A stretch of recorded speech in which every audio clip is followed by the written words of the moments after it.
अर्ज किया है परिवार के मेरे दोस्तों, आज सारा देश सिखों के 10वें गुरु श्री गोविंद सिंह जी का 350वां जन्म दिवस मना रहा है। तो मैंने सोचा क्यों ना उनके जीवन के कुछ महान कार्यों का जिक्र किया जाए और इस महापुरुष को याद किया जाए।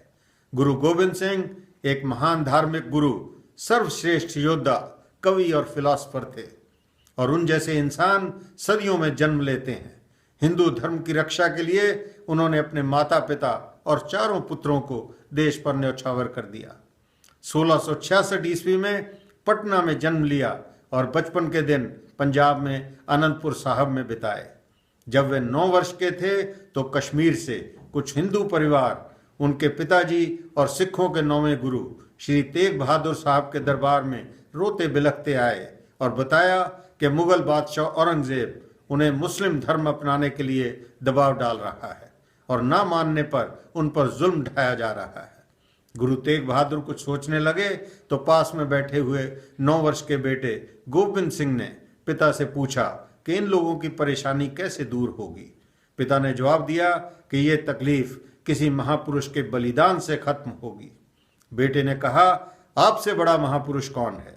पिता ने कहा कि मैं तो सिर्फ ये सोच रहा था कि तुम अभी छोटे हो, और फौरन उन हिंदू परिवारों से कहा कि जाकर औरंगजेब से कह दो कि यदि तेग बहादुर मुस्लिम बन जाएगा तो हम सब भी मुस्लिम बन जाएंगे।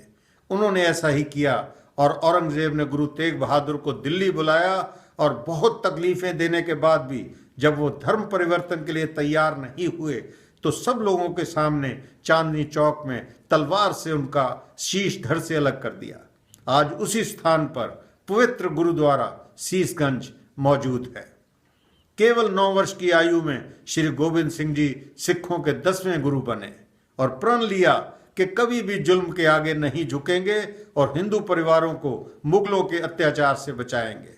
उन्होंने घुड़बाजी, तलवारबाजी में महारत हासिल की और अपने जीवन काल में 14 लड़ाइयां लड़ी और कभी भी मुगलों के हाथ नहीं आए।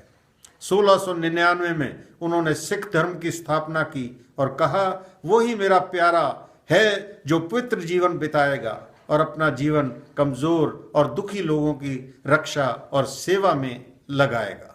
उन्होंने कहा, देह शिवा बर मोहे इह शुभ कर्मंते कबहू न टरूं, न डरो अरि सौ जब जाए लड़ो, निश्चय कर अपनी जीत करो।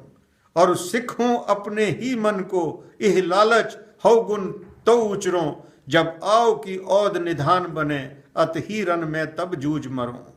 जिसका मतलब था, O power of almighty give me this boon, may I never ever shirk from doing good deeds, that I shall not fear when I go into combat, and with determination I will be victorious, that I may teach myself this greed alone, so speak only of your praises, and when the last days of my life come, I may die in the might of the battlefield.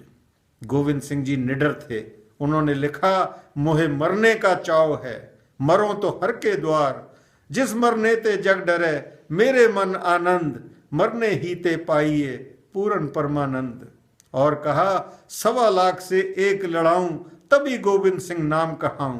और इस शब्द को सिद्ध किया जब मुगलों की 1 लाख फौज ने उन्हें और उनके 40 सिखों को चमकौर साहब की गढ़ी में घेर लिया। उस लड़ाई में उनके 2 बेटे अजीत सिंह, जिनकी उम्र 17 साल थी, और जुझार सिंह, जो 13 साल के थे, मुगलों से लड़ते हुए शहीद हो गए। हजारों मुगल सैनिकों को मारते हुए वो अपने 5 सिखों के साथ वहां से निकलने में कामयाब हुए।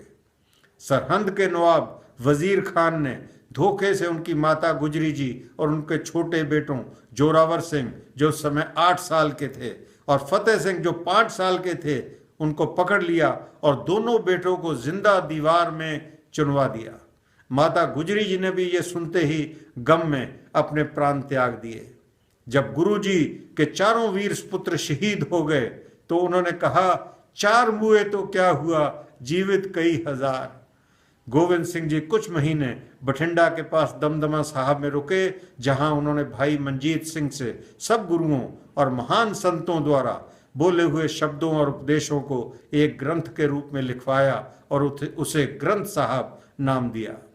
गुरु साहब अपने अंतिम दिनों में महाराष्ट्र के नांदेड़ में ठहरे। वहां मुगलों ने 2 लोगों, जमशेद खान और वासिल बेग को उनके सेवादारों के रूप में भेजा। एक रात जब वे सो रहे थे तो मौका देखकर जमशेद खान ने उन्हें सीने में छुरा घोंप दिया। उस हालत में भी उन्होंने तलवार से जमशेद खान को मार दिया। बासित बेग को दूसरे सेवादारों ने पकड़कर मार डाला। गुरु साहब का घाव बहुत गहरा था और उन्होंने अपना अंतिम समय जानकर ग्रंथ साहब की किताब को अपनी गद्दी पर बिठाकर ये अरदास की, आज्ञा भई अकाल की तभी चलायो पंथ, सब सिखन को हुक्म है गुरु मानियो ग्रंथ। गुरु ग्रंथ की मानियो प्रगट गुरु की देह, जो प्रभु को मिलवो चाहे खोज शब्द में ले। और कहा, अब से आपके गुरु ग्रंथ साहब ही होंगे। 18 अक्टूबर 1708 को केवल 42 साल की उम्र में गुरु गोविंद सिंह जी इस संसार को अलविदा कह गए। आज उनके 350वें प्रकाश दिवस पर उस महान और पूजनीय आत्मा को शत शत नमन। इसी के साथ दोस्तों आज इतना ही, अगले सप्ताह फिर मिलेंगे। नमस्कार।